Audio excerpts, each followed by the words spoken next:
I've heard a lot about Tillie Black Bear and just observed her as a woman in our community.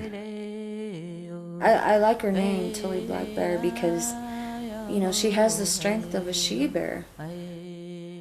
Tillie kind of reminds me of like a piece of granite because she's got a really solid foundation, and she's helped, you know, a lot of women down here. She's helped a lot of families.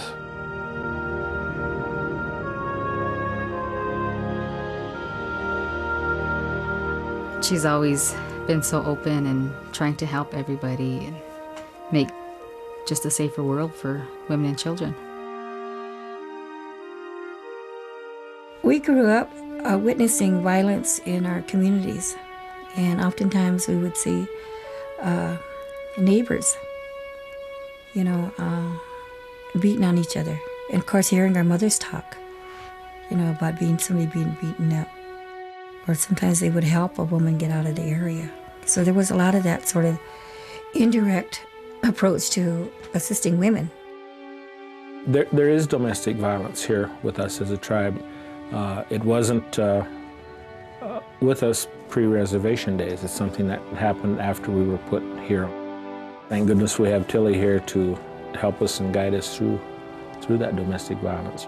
As a woman who experienced this herself in her life, having been battered in her life, made a commitment along the way that she was going to change things for other women. The White Buffalo Calf Women's Society is one of the first Native programs in the country and continues to be one of the best. The shelter provides very specific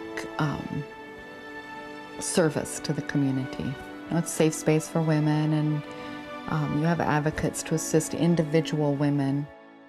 It's a godsend, and I'm sure a lot of women feel that way, to feel like you have no place to go and to be so scared and not, you know, knowing that there's somebody out there that wants to beat you up.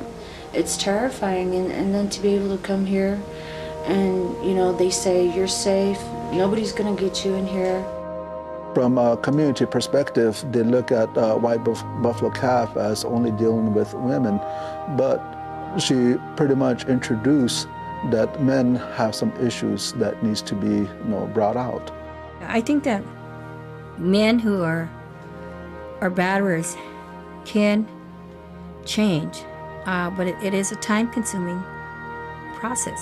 I think it's very possible to reform a batterer. I reform. And batterer, or being a perpetrator, you know, it doesn't only consist of physical.